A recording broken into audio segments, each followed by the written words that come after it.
week's episode of Pickle Sports Talk. I'm Brandon Schiffman. And I'm Spencer Stein. I know last week we said we'd get to some basketball, but we're going to wait another week, maybe when All-Star Weekend draws closer. But there were a lot of upsets in college basketball this past week. But obviously, this is all football. I mean, the NFL dominated this weekend, and honestly, the weekend overwhelmed me. There were some great games. I was not expecting it. We'll also get to our Australian Open predictions at the end, but obviously, we're starting with football. I want to start in the AFC, Brandon, because personally, the matchup I'm most excited for this weekend is Bills-Bengals, and both teams underwhelmed me last weekend. So first, I want to ask you this. Which team are you more worried about, Bills or Bengals? I mean, overall, I can't lie. I'm going to have to say the Bills, which is weird because I think on paper they're the more talented team. But just seeing how Skylar Thompson legitimately not only put up a fight, it looked like they were going to win the Dolphins were going to win for a minute. That, as a Bills fan, I mean, if I was a Bills fan, I'd be worried about that. I really would. I mean, it's not much about their defense as much as their offense. Josh Allen has been turnover prone all season. He's thrown, I think, the most turnover worthy balls. He's fumbled a lot. And he almost seems overconfident when he's throwing it. He assumes his receiver is going to make a big play. And for me, we assumed we'd brush that aside. We didn't really talk about it much. But it's really a huge, huge issue. And I stand by my take last week that Joe Burrow is better than Josh Allen. If I'm starting a franchise, I might take Josh Allen just because he could do more. But Joe Burrow is a proven winner, and he doesn't make the same mistakes Josh Allen does. Yes, Josh Allen can make these huge plays that make my jaw drop and make me think he's right there at Mahomes. Yep. But there's no world in which I'm taking him over Burrow, given that he had a few turnovers last game and almost lost to the Miami Dolphins with Skylar Thompson because of them. So I'm much more worried about the Bills. I think I know what football I'm getting with the Bengals, even though it took a 99-yard touchdown recovered by the defense to win that game. And I think if they score on that play, the Ravens, if they don't fumble, I think the Ravens win that game after I thought they had no shot. Nothing about the Bengals particularly stuck out to me as, whoa, that was horrible. Everything just underwhelmed. So despite that, I still believe that the Bengals are going to bring what the Bengals brought in the last year's playoffs in the regular season this year. The bigger worry for me is, can the Bills bring what we all expected them to all season? Yeah, for sure. I completely agree there. I just think it was a below-average Bengals game. It's not necessarily something we expected, but these things happen, you know? So we'll get to our prediction in a few minutes about that, but all I'm saying is that the Bills have really made me question my take because I think there's a higher chance the Bills lose the game than the Bengals do. I think that there's also a higher chance the Bills do something to win that game than the Joe Burrow does something to win that game, but also they could sell it. Let's stick in the AFC, Brandon. The Jaguars won the second biggest comeback maybe in playoff history. I recall you texting me during the game. At the end of the first quarter. I think it was the fourth quarter. That was not the fourth. It was the first quarter. Again, okay. What did you say? Quarter. I said, T-Law is trash. Jags are done. And then they came back from 27 down. I mean, I don't blame you. I bet a lot of people said it. Was crazy. But is that good Jags? Is it Doug Peterson being the right guy instead of Leftwich, which would have been horrible? Is it T-Law becoming a top 10 quarterback? Or is it Brandon Staley and the Chargers being horrible? The Los Angeles Chargers, my friends, are a joke. They are a joke. Your preseason AFC was Super Bowl? I said AFC Super Bowl, yeah. Oh, yeah. This offseason, they brought in they had one of the best offseasons I've ever seen, I'll say it. Brought in J.C. Jackson, Khalil Mack, couple other guys, big names. And I was sitting here thinking, this team's great on offense, great on defense. They have a coach who's fine. He'll have a prove a year. One of the best young quarterbacks in the NFL. And that every opportunity they've had this year to prove me wrong. They prove you right. No, I said they were going to be good. To prove me wrong. They've done it. They've underwhelmed whenever they've had the chance to. Brandon Staley should be out of a job any day now. I'm starting to doubt whoever's scouting for talent because everyone got hurt. Like, what is going on in LA? Just both the LA teams. Well, I mean, there's nothing wrong with the scouting. You can't scout injuries. Staley's going to stay there for another year, although I have no confidence in it. I don't think he should. And the crazy thing is I still consider Justin Herbert maybe the fourth best quarterback to start a franchise with. I think this year, you could say Keenan Allen and Mike Williams had their injury troubles. I mean, Mike Williams wasn't even playing in this game. Great year. But Justin Herbert immensely underwhelmed me this season. I thought he was going to win the MVP. I thought he was going to be up there. And T-Law, meanwhile, yes, he threw 4 interceptions in the first 7 possessions, and they had another turnover on that punt. But, I mean, he in the end of the game showed up and Herbert didn't. And I think it's somewhat valid to start questioning, is T-Law right there with Herbert? I still consider Herbert better, and I don't trust T-Law. And if the Jags are going to get mollywopped by the Chiefs. But still, something about that game, T-Law proved it to me. Doug Peterson proved it to me. So although, yes, that was a massive Chargers collapse, I think you're not giving the Jaguars enough credit. Doug Peterson has done some amazing things with this team. T-Law really stepped up when it mattered. ETN is really, after being out for a whole season, has stepped up. And the defense held them to 3 points in the second half. That's a good team. Awful. And you can't say that was all Herbert because he didn't have any interceptions or nothing bad. No, I'm saying the team as a whole is a joke. I mean, yeah, I'm just saying, I think you're not giving the Jaguars enough credit for that win. No, I am, but I'm saying the LA Chargers, at the end of the day, we're going to look back on this game historically. We're not going to be like, wow, Trevor Lawrence really pulled it together. We're going to be saying the LA Chargers are a joke. Yeah, and I also want to say that I think Keenan Allen's probably done. Yeah. And everyone's saying, oh, their receivers this, I just said it myself. But given their O-line has had injuries with Slater going down in week 4. But with the weapons they have and the defensive talent, something should be going on. They need to fix their defense. They obviously fired their OC, Joe Lombardi. Something's wrong with the scheme. But the talent's there. It's a disappointing season overall. And I think that game really encapsulated everything that happened to them this year. Yeah, for sure. I mean, I'm just super disappointed in all of my predictions here. Yeah. I got to ask you one thing here. My next question. Are the Cowboys a dangerous team? Obviously, we saw them absolutely they had a pretty... Dominate. Yeah, they just absolutely obliterated... I'm like the Tom Buccaneers. Brady. Yeah, the Buccaneers. Wow. They absolutely obliterated the Buccaneers. I mean, Tom Brady was down bad. We'll get to that later. I want your thoughts on that. I mean, first I want to say this, and I was thinking about this the whole game. I couldn't stop thinking about it. All season, with the exception of the last 2 weeks, and no one was talking about this before the game. I don't know why no one mentioned it. All season, with the exception of the last 2 weeks, the Dallas Cowboys were a very, very good football team. Maybe the second or third best in the NFC. Very good. Dak Prescott made some mistakes, so their defense was elite. Their weapons were playing well. They were a very good team overall. And with the exception of a few weeks, the Tampa Bay Buccaneers overall were a pretty bad team. Their best wins this season were week 1 against Dallas, and since then, Seattle. Yeah. So I really am disappointed that more people didn't expect this. I will admit I was blinded by the last 2 weeks. Same. You said Dak Prescott will never perform in the playoffs. I think the sample size wasn't large enough to say that. The hoodie speaks for the L. Yeah. I don't think there was enough of a sample size to say that, but we all fell into the trap because we looked at just the short term. We thought the Cowboys always mess things up and Brady always comes up, when realistically, that's how the game should have gone, given how the seasons went. And I think the Cowboys are dangerous, and I think that they have a real good shot at upsetting the Niners. We'll get to them in a second. There wasn't anything that jumped out at me from their game. Purdy's fine, but what's interesting to know about Purdy is everyone keeps saying he's a game manager, he's this and that, because they think he is. He's not. He takes risks, and sometimes those risks don't pay off. And when you're playing a guy like Trayvon Diggs, who also takes risks. A lot of risks. If Purdy makes a mistake and Diggs capitalizes on that risk, there's going to be an issue. When you're looking at the Niners, their defense is great, but I heard this stat this morning on ESPN. They've allowed the second most yards to teams in 2 tight end sets. What did the Cowboys do last game? Schultz had 2 touchdowns, should have had 3.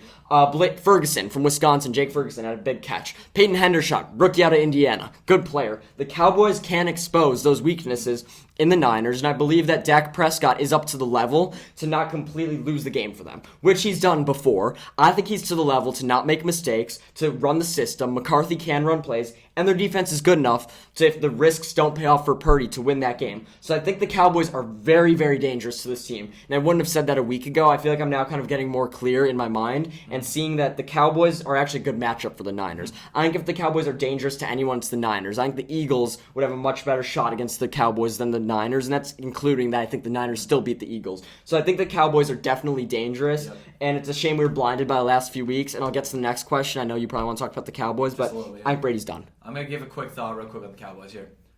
I like what you said. There's a lot of good things going on in Dallas, but who knows, right?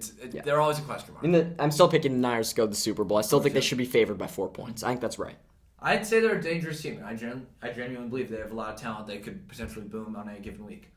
But realistically speaking, you trust 2 of the 4 NFC teams over them, meaning that on any given day, they're probably the 3rd best team in the NFC left. I mean, yes, but I literally just went on a 3-minute tangent about why they have a chance against San Francisco. Sure, and fans, but I just don't think they have. If they went out, I don't have what it takes. Before last week, I would have said they have no chance. Last week, if they go out and play Tampa Bay fine, I'd say they have no chance. what I saw from them and what I see in the matchup and what I saw from Purdy, by the way, who's a very good player, but the risks I saw him take, specifically that throw to Debo, it made me rethink this matchup and realize that if the Cowboys execute, they can win this game. Do I think they're going to win? No. Do I think McCarthy's going to make a mistake? Yes. Do I think Dak's going to make a mistake? Yes. Do I think the Niners defense steps up? Yes. But the real matchup to watch here is, does Dak make that mistake, or does he expose that weakness in the Niners game? Do they maybe start off getting the tight ends going? That opens everything up. Pollard starts going off. CD starts going off. Gallup played a good game. T.Y. Hilton's been playing well. There's a world in which the Cowboys can put up 30 on the Niners, and I think that would be enough to win. I don't want to get to my prediction, but I think it'll be around 27-17. Yep. I hate to spoil it, but I think that the Cowboys' defense could make Purdy make mistakes. Mm-hmm. Got it. Let's move on to the Brady thing. You already gave your opinion if you want to re-share it. I mean, I think he's done. Yeah. I feel like the time's come. I mean, I don't think there's much more. The time came last year. The time came last year. For some reason, he went reverse card on us and was like, no, you know what? I'm going to keep playing. With that being said, to everyone who's writing like, oh, he should go to the Raiders, he should go to the Jets, he should go to the Titans. Tom Brady doesn't want to go to the Raiders, Jets, or Titans. I mean, I don't think you could say that. I don't think you know what's going on. I just think it's the truth, though. Like, what does Tom Brady see in Tennessee? I mean, I don't think you'd go to the Titans, but I think when you're looking at the Raiders and the Dolphins, specifically maybe Miami, where they are willing to pay enough to protect him. I know he's friends with Ross. Where they have the weapons, Tyreek Hill and Jalen Waddle, you can't ask for anything better. And their defense, I know they fired their defensive coordinator because they expected more, but they have talent there. I mean, they didn't trade for Bradley Chubb for nothing. So I can very much see a fit in Miami. Here's my point. I know he still loves football, and I know he left his wife because he loves football so much, but I don't know how he could help his legacy. I mean, I know it hurts him going out on this note, but if he goes to another team and plays bad again, I mean, for example... It's going to get worse and worse. Exactly. For example, Michael Jordan. People talk about some of these crazy stats he had with the Wizards, and the reason he has some of these records, like that you see LeBron catching up to, 38 years old and this many points in the game. But realistically, for example, when I'm talking to people who lived during that Bulls era, some of them say him during the Bulls era, when he was with the Bulls, they say him going to the Wizards kind of ruined his legacy for him. And I thought Tampa might do that for Brady, but then he won a Super Bowl, so that kind of overcame it. But I think if he goes to another team and just adds it on to the end of his career and doesn't do well, it hurts his legacy. I'm thinking about it like Brett Favre, more than it can help how he him. just kept adding teams at the end Exactly. of his career. It's like a certain point, and it didn't look great. But so I do think it makes sense for him to go to Miami instead of staying in Tampa. But I think what makes the most sense for him to call it a day. I just don't think after he's risked so much, he could do that. And I know, like, Brady doesn't really, like you said, he loves football. But, like, if I was Tom Brady right now, I'm thinking, like, I have a better chance of not embarrassing myself, but slowly but surely hurting my legacy than I do of continuing to help my legacy. I'm ready to go. It's pretty much going to be undisputed, I think, for a very, very long time. And I see that $350 million TV deal that Fox Sports is giving him. But at the same time, if he loves football as much as we all think he does, which I think he definitely does, and he's thinking my legacy can't get any worse, like there's nothing he could do to take away those 7 rings. I think his legacy can definitely get worse. If he has another 3 bad years and everyone's like, this guy's awful, he'll still be seen as the GOAT. He'll still have 7 rings, and if he doesn't want to sit at home, bad taste in people's mouths. Yes, but I don't think he cares. I think he's like, I'm the GOAT. I'm a billionaire. Screw you all. If I want to play football, I'll play football, and I'll play with Tyreek Hill and Jalen Waddle. Let's move on to the other NFC game. Danny Dimes looked good. I told you the Giants were gonna upset. The Vikings have been fraudulent, but are the Giants proven, or are they both nothing teams? The Vikings were just worse. The Vikings were awful. Let me just say that right now. Justin Jefferson in the past few weeks, I think his combined had like 68 receiving yards. -2 passing yards too in that game. -2 passing yards. Yeah, like what do you like? Honest to God, like if you didn't know already, we played in the fantasy championship. He beat me because Justin Jefferson went for 1.5 points or whatever it was. This team, I had such high expectations for them because there were so many times throughout the year, or even in the offseason, where I was like, this team just has a ton of talent. It's about whether it clicks. I believed in Justin Jefferson. I believed in Kirk Cousins. I believed in Dalvin Cook. I believe in their new coach.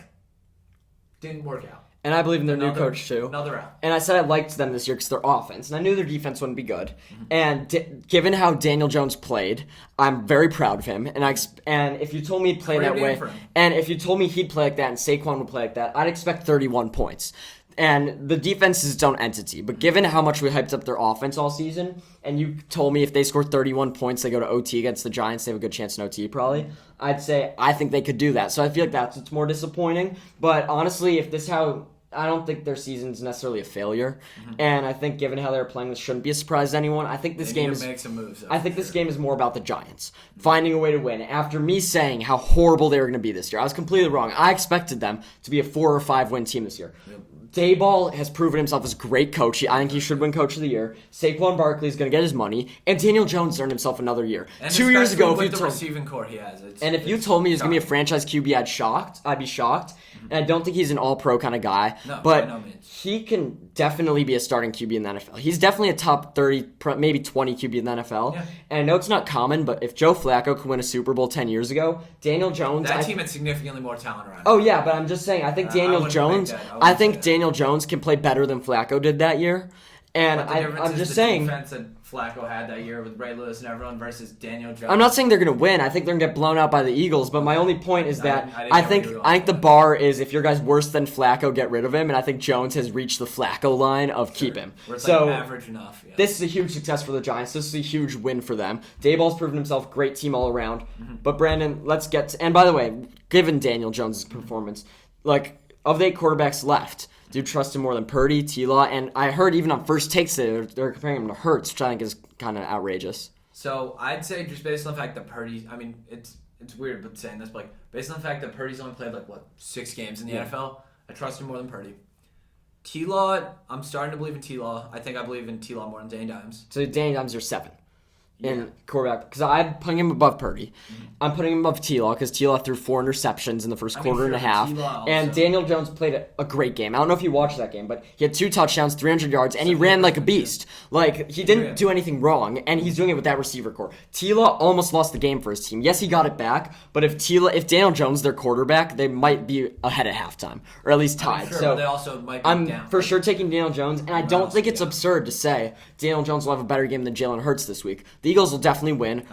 But Hurts is banged up. He is kind of, I'm not going to say he's gone downhill because he's barely played. But given how Daniel Jones is playing, I don't think it's absurd to say he'll play better. I mean, I think he might have some turnovers because that Eagles defense, but I think there's a good chance Jones outplays Hurts. With that being said, I'm taking the Eagles all day. Let's get to our predictions. Yep. Giants-Eagles. I'm agreeing with you on this Eagles pick. I mean, I don't think that they're necessarily going to win this game. I think the line's 7.5. I think the Giants are going to keep it close. Who knows here, but I think the Eagles are just significantly And I said it last week. I think it's important the Eagles get this tune-up game. I know Hurts played in the last week, but he barely played. It's interesting to see in a competitive environment how Jalen Hurts and the Eagles perform. I think this is a really interesting game to watch, even though it could be a blowout. For sure. Next game, you're good with that one? Yeah. Next game, Niners-Cowboys. I'm going to have to take the Niners here. You've made some good points about the Cowboys, but at the end of the day, like last year, we made a video. What's wrong with Cowboys?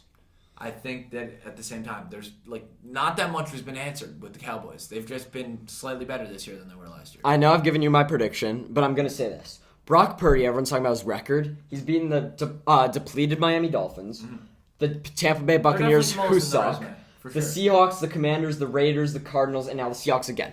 The best team he's beat is what? The Seahawks? I mean, he hasn't gone up against a defense like the Cowboys. And I think there's a world in which we all look like fools. Me picking the Niners all year and everyone sleeping on the Cowboys just because last year. I think there's a very likely chance. I think Cowboys money line is not a bad bet because I do think they have a good chance in that game, but I will not stray from my pick. I do trust the Niners system more. It's the same reason I would pick them over the Eagles. I think their defense does step up and force Dak to make mistakes late, so I think they win it, as I said, 27-17. But I do think there's a real good chance the Cowboys go in there and win, and I think this game is it could be a toss-up. For sure. I completely understand that. Jags-Chiefs, can I give my opinion real quick? I so badly want this game to be a shootout, but in all reality, I know very well that there's a decent chance that the Chiefs could legitimately put up a Georgia TCU type stat line on this team. I genuinely think that the Chiefs at a certain point offensively have become efficient enough that they can just score well, it feels. Playoff Mahomes. First year, they should have beat the Patriots in the AFC Championship. The refs sold them. Second year, they won the Super Bowl. Third year, they lost to Brady with no O-line. And fourth year, they lost to on-fire Joe Burrow. So I think that the Kansas City Chiefs are almost unbeatable, especially against a team like Jacksonville. And I don't think this is like what Jacksonville, New England a bunch of years ago when we thought New England would beat them and Jacksonville should have won that game. I think the Chiefs go crazy. I think they blow them out. Yeah, for sure. Bills-Bengals. Game of the week. Game of the week for sure. This one, all eyes are going to be on this game for sure. I personally am going to have to go Cincinnati.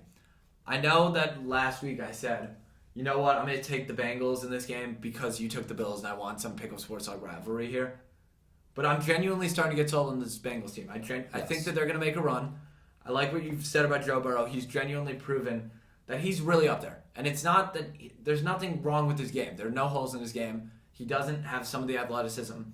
And the team around him that they've put together is steadily improving, it feels. Although they had not a great week, it's hard for me to see them getting knocked off by anyone. The more and more I think about it, I'm sitting here thinking about it, it makes so much logical sense for the Bengals to win. Yep. Josh Allen makes mistakes, and their defense has improved immensely, the Bengals. I mean, their defensive coordinator, I think, should be up for head coaching jobs. That defense was so weak, and now it's looking so good. And the Bills have been making mistakes, I said. Joe Burrow, I've said, I trust more than Josh Allen. I truly believe that.